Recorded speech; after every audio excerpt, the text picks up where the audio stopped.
Hey, this is Alison. Welcome to the Because I Can Live podcast. And today I'm bringing on a special guest to help you get your customers that are on Instagram over into your store.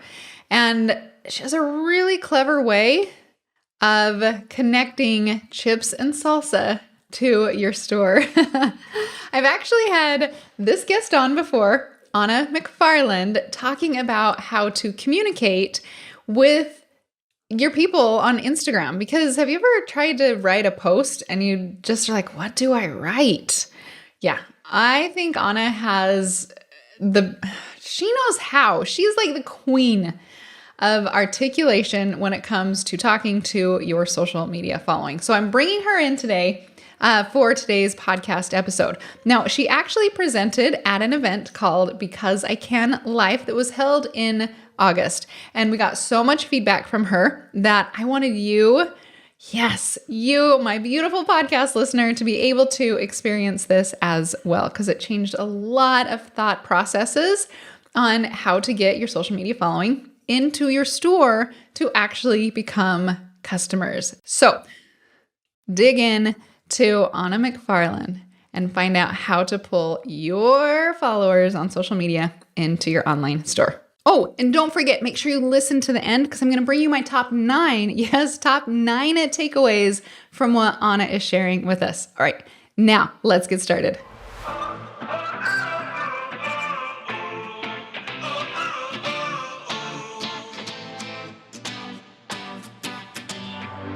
Who here likes chips and salsa? Who here has had chips and salsa? Who is like I got these chips and salsa last night. Have you ever had this experience where you have gone to a restaurant, a Mexican restaurant, and the chips and salsa are so good that you eat so much of it that by the time your food comes, you're full? Have you had that happen to you? If you have not had that happen to you, you need to go to a better Mexican restaurant, because I've had that happen so many times where I even put my meal aside and go back to the chips and salsa, right? And have you ever had a time where the chips and salsa just weren't that great and it just sets the tone for the whole meal and you're just going, I don't know, or they're stingy with the free chips and salsa? Have you had that happen? You're going, what the heck? I just want some more chips and salsa. This is a lot like marketing and a lot like social media, because chips and salsa are free at sit-down restaurants. You just decide if you like the experience or if it's going to be a good experience or if it's going to be a negative experience or you're not going to like the place. And it's free. They don't owe you the chips and salsa, but it kind of sets the mood for the rest of your journey and the rest of your eating experience at the restaurant. And that is a lot like social media. Social media is this free tool, and we are connecting with people and we're giving them this value and we're setting the tone. If people want to keep eating our entree, want to eat the meal, want to stick around and want to have their friends come with them next time, if they want to tell people, you've got to go to this restaurant, it's so good, right? This is the same thing. Okay, so I want to tell you a little story about a Mexican restaurant, and it'll make sense. But let me just get to it. So we moved a year or so ago, not that far, but far enough where we had to find new restaurants, we're keeping our dentist. So we're not that far, but we're far enough that we got to find new restaurants and new grocery stores. So we have not found a good new Mexican restaurant. And a few months ago, my son and I were driving along and we saw this restaurant and it just looked a little different. If you have grown up anywhere in the West or been to the West, you know that there are Mexican restaurants everywhere and you don't even see them anymore. They become you become blind because they all sound the same. Their names look the same. Their fonts are the same. Their colors are the same. Often their logos are the same. And you just don't even see that there are Mexican restaurants all around you, right? So there was this one that my son and I saw, and it was a name that was just a little different. And so he speaks a little Spanish. He's taking it in school. And I said, what's gallo? What's el gallo? He's like, I don't know. So he looks it up and he says, oh, it means rooster. So we start laughing because it's el gallo loco, like el pollo loco, which means the crazy chicken. So we kept saying it over and over, like el gallo, el gallo, el gallo. Just because it was a fun word to say over and over and over. So we kept saying the name again and again, and then nothing happened. So that's number one. I'll come back to that. Okay. And then a few weeks ago, my husband and I are out running errands. He says, "Do you want to get some food?" Sure do. And I said, "Oh, there's a Mexican restaurant not very far away. We should go see it." And he's like, "Sure, let's go." So we drive down, and on our way to El Gallo Loco, we pass two more restaurants, Mexican restaurants, that I never saw. I didn't even see them. We just passed by them. I went, "Oh, I didn't know those were there." Made our way to El Gallo Loco. Then we get there. I'm driving. It's important for the story because the guy opens the window when we pull in through the drive-thru. There's no big menu with a speaker. It's like, "Can I take your order?" It's just like a window, and they open it up, and he goes, "Hello, welcome to El Gallo Loco." I was like, "Hello." It was so like welcoming. I told my husband that felt like the Wizard of Oz when you finally got to Oz and the gate opened, but not the point where he opens the gate and he's like, "What do you want? No, come back. No one's in." But after they convince him, Dorothy, I have to say it like that, and her friends convince them to get inside. And he's like, "Oh, why didn't you say so? Come on in." And then the gate opens, and then it's just like Oz. It's all exciting. That's what it felt like as soon as we pulled up. It was like, "Welcome." That's number two. We'll come back. And then, we say, "We've never been here. And what should we get?" He's telling us a little bit about it. So I order something with a certain sauce. And he says, "Great choice. Oh, that's good. Thank you." And so I'm just having this interaction, and Alan, my husband's sitting over there he's trying to get his order in as I'm all like excited. And then we decide to buy chips and salsa, right? So drive through, you buy chips and salsa. It's not free, but we're having such a great interaction with him. We buy chips and salsa. And I say to him, "I don't know which salsa to get for the chips and salsa." And he says, "I'm going to take care of you. I got you. I know which one you're going to want. Let me get it for you." I was like, "Okay." So we are sitting there waiting for our order. He comes, opens the window again, and hands us the smallest little bag of chips and salsa I've ever seen in my entire life. It was like so small. And he says, "Here, while you're waiting for your order." And we were so excited about this little tiny bag of chips and salsa for free. And we're eating it in the car. And do you know what my husband and I say to each other? We say, "Is this our new favorite Mexican restaurant? I think this is our new one. This is our restaurant." Sorry, did you catch that? We had not eaten any food. We had not tried the food. And we were like saying, "Is this our favorite restaurant? Do we love this place? Are we going to come back all the time?" We were loyal. We became loyal almost immediately with no realization that we were doing it.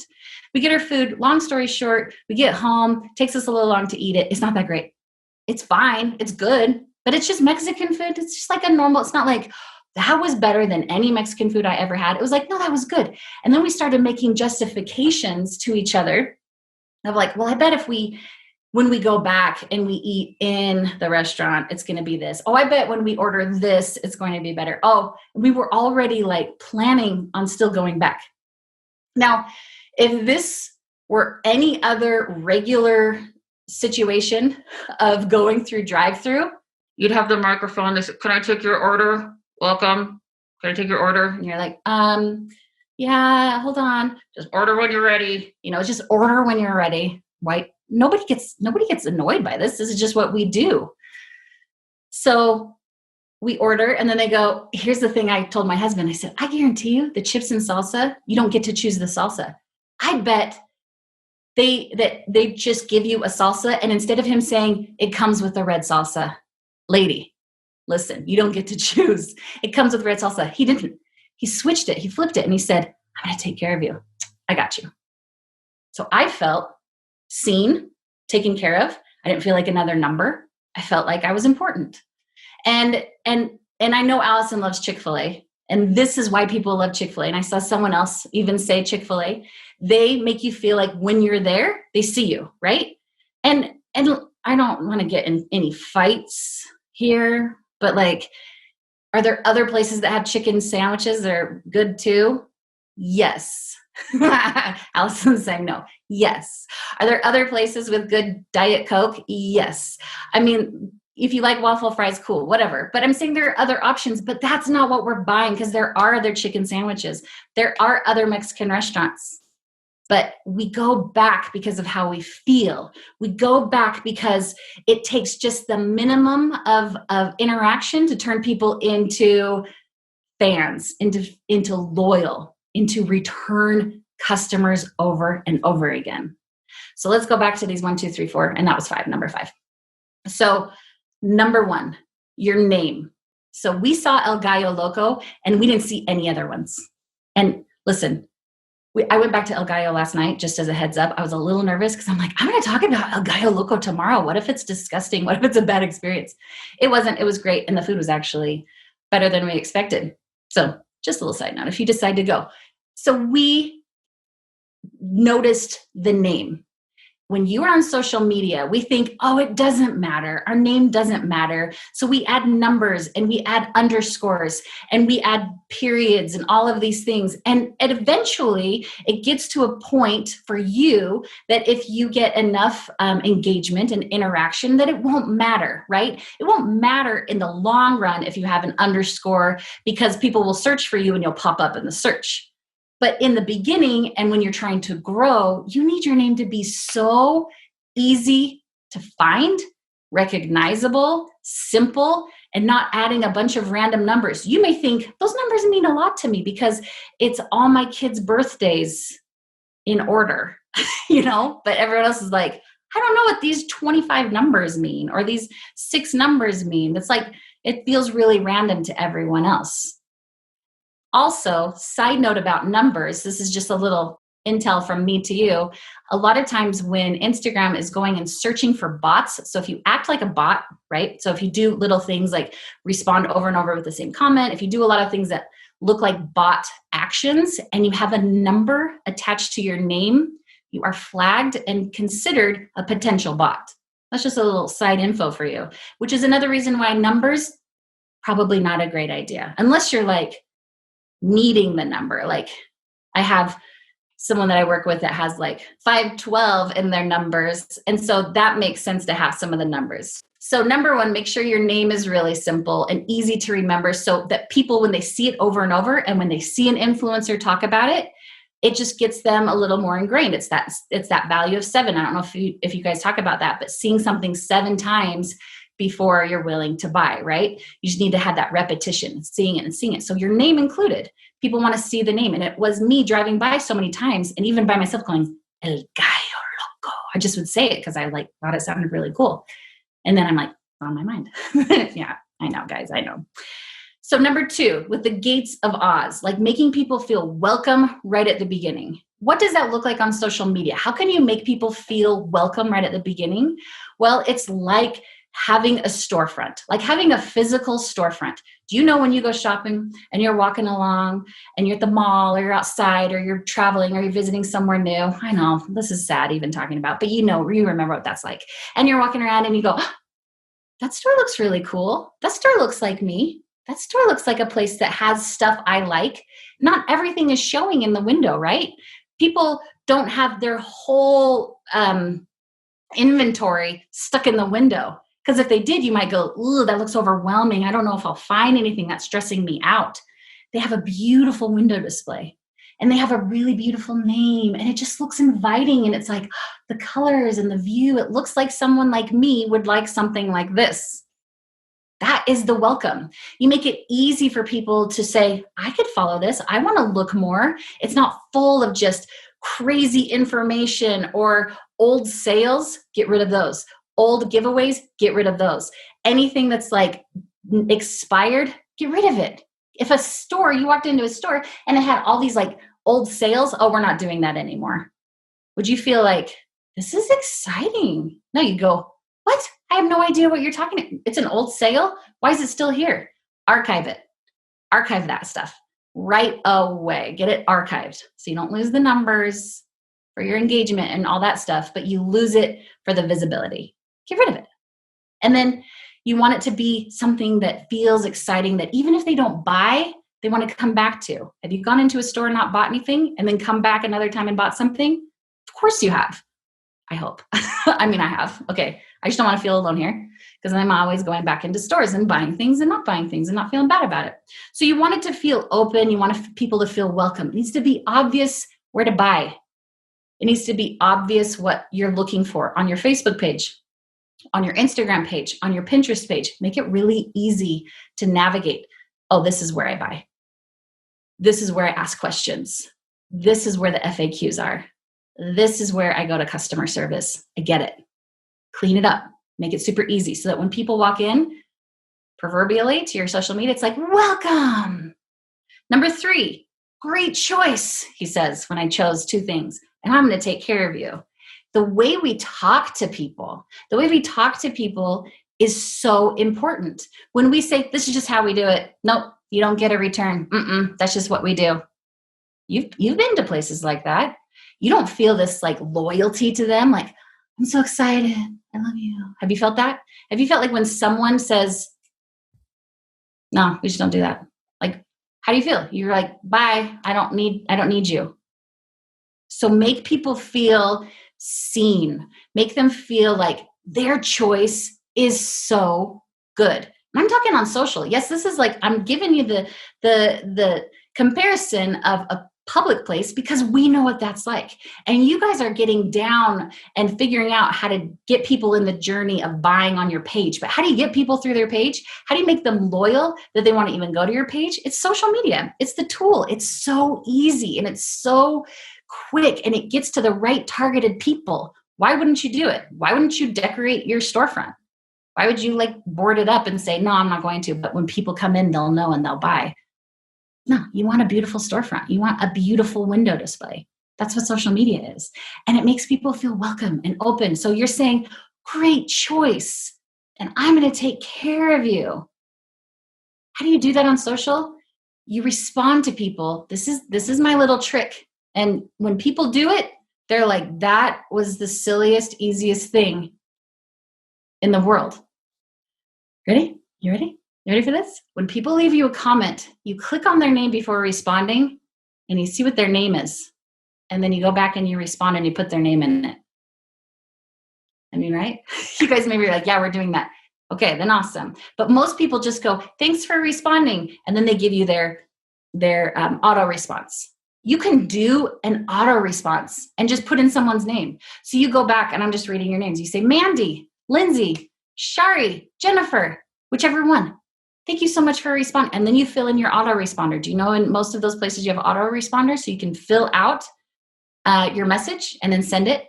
That's the fastest way. I can respond to 20 people in 10 minutes easily, and it feels personal, and they feel seen. And it's just like me, the difference of saying, nah, we don't offer any other salsas, to saying, I'm going to take care of you. I'm going to take care of you. Another quick way to do it is if someone is asking you questions, I leave 15 minutes a day, most days, to respond in direct messages. That way I'm making sure I do it, but I'm not doing it all day long because I do not want you to be on social media all day long. That's not where you're making money. You don't make money. Now I'm Italian. You don't make money from the window display. You make money from when people get to your shop. So I want you to spend as little time as possible, but like making a beautiful window display, you know? So you're going to get on, and did you know this? You probably did. You're going to go into and respond to people, and you're going to go to this little, see, I'm going to take this off. Ha, ha, ha, ha, ha. This is how I'm professional. So you're going to go into this, and you see this little microphone right there? See that? And you're going to go, I know I need to get going on that. That will be fun, won't it? 3 seconds. 3 seconds. I left her a message. And if I was really awesome, so this person, her name's right there. Sometimes you only have to click on it. Sometimes they have their name, Cassie. So I'm going to go, Cassie, that is such a good idea. I'm going to try that one. Thank you. Thank you. It was a little obnoxious, I know, but that's okay. So I left her that message. 4 seconds. Imagine how much you can do in 10 minutes. And imagine if someone that you liked and that you were following left you a voice message. Wouldn't that be amazing? That would be amazing, right? It happened to me. One of my marketing heroes, get this, he didn't even respond to me. His assistant did, but I was still like, I was like giddy inside. I'm like, and they said my name right too, because it's spelled like Anna, but it's Anna. And they're like, Anna, thank you so much. And I was like, oh my gosh, you're welcome. Guess what? Guess who's going to keep talking about them? This girl. I'm going to keep talking about them because I felt that connection. That is how we say, I'm going to take care of you. Okay, the fourth thing is the extra mile. You guys do this all the time. That's actually the fourth thing is the extra mile, is doing the audio, is doing the little audio response and doing their name. That's how you do the extra mile. That's how you go from just like, that's the chips and free chips and salsa. It's instead of just going, all questions, please direct to my email over and over. You spend that 15 minutes, you go that extra mile. It's a little bag of chips and salsa. And guess what? The next time they're going to go get a burrito, they're not going to go to any old restaurant. They're going to go to your restaurant. They're going to go to you. You can go anywhere. You can get burritos anywhere. You can get burritos you can get tacos at, what's that place I just heard? Jack in the Box. We don't have those here, and I miss them. The tacos at Jack in the Box. Boo, Alison, get out of here. But they are just their own breed of fun. But they're not great. I'm not saying they're great. They're just interesting, right? And so there are certain places that we like. We can go anywhere. You're not in a race to the lowest, to the cheapest, to the bottom. You're not in that business. You're in the business to give people an experience so that they're loyal to you. And when you get loyal people through social media, guess what? They share you. Oh, another way to show the extra mile and give free value is to share your followers when they post. You share it in your stories. Costs you nothing. When people do that and they show people that are using their product, it does two things. It creates more loyalty for me when you show me. I'm like, I feel more loyal, like, oh yes, they showed me, I feel seen. But what else it does is everyone else who hasn't bought from you yet and sees it goes, wow, look at these other people. It's validating. It's verifying that other people are using your product. And it makes you think, I want to be seen too. Those are free things that don't cost you anything. I mean, you can overdo it for sure. Just like if that guy gave us like a giant bag of chips and salsa, chips with a giant thing of salsa in our car, we'd be like, there's no room for it. We got to put a seatbelt on it. It's so big, We don't want to overwhelm people too. Like we don't want to give so much that they don't know what to do with it. We just want to give them enough to validate and to verify. So this is the last thing I want to leave you. It takes the minimum amount of time to go from, may I take your order, to welcome back. So glad you're here. May I take your order? May I take your order? 6, hello, welcome to whatever. Oz. It's like the same amount of time. It's the same amount of syllables. Use your time to make people feel connected, to make people feel loyal to you. We can get burritos anywhere. And here's the other big thing. As companies get bigger, I see this happening with all my brands. The bigger a company gets, the more they feel like they have to separate from this loyalty. You know what I mean? It's more, they get to this place where they're like, we have so much now. We can't handle this. We can't be connected. But what I'm telling you is the people who are buying from you don't care how big you are. They don't care. They care about themselves. They care about their needs, and they care if they're feeling connected. It's all about the relationship, the connection, and the value. And that's what social media gives you. It gives you that easy, quick way that never had before to connect and to relate and to give value to your audience. So they go from just buyers to loyal customers. That, my friends, is how you create loyal fans from the get-go. All right, raise your hand high in the sky if you are craving chips and salsa. Yeah, when I listened to that again, I went into the kitchen and found chips and salsa. Oh, they're so good. All right, let's dive into the top. I have 9 takeaways for you today. We're going to start 9 and we're going to go down to number 1, with number 9 being chips and salsa are like marketing, and it sets the mood.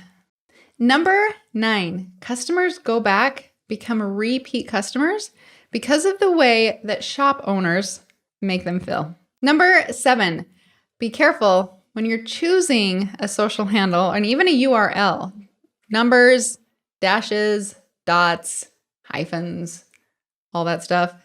Don't put them in there. Make it easy and simple and catchy for people to remember. Number 6, on your social feeds like Instagram, Facebook, Pinterest, that should look like your store front. Which leads me to number 5, if you've got old sales, old promotions, old giveaways, that's just like having sales that are no longer good anymore sitting in your window, your storefront window for customers just to get frustrated with. Anna recommends archiving those as soon as they're done. Number 4, I loved this one. She said, your storefront, like your social media, that's not where sales are made. Use your storefront to draw people into your store. Your strong call to actions to get them to hand you the money to buy your amazing product. Number 2, go above and beyond. Use your audio function in your direct message to leave people a visual, an audio, an audio message. You can do visual too, but if you want to, you can do audio as well. And number 1, creating that loyal fan base is all about letting your customers feel important, like they've been heard and they feel seen. All right, hope you loved that podcast episode as much as I did. Love Anna. Go follow her over on Anna is the Worst on her Instagram. Yes, she chose it, not me. ANNAISTHEWORST. She also runs Kids Are the Worst too, and you'll get a good chuckle out of that one. She does a really, really good job helping entrepreneurs be able to articulate themselves on their social media to be able to drive them into their store. So go follow her, tag her, let her know that you heard this podcast episode and that we're all now craving chips and salsa. All right, have a beautiful, wonderful day, and I'll talk to you next week. Bye.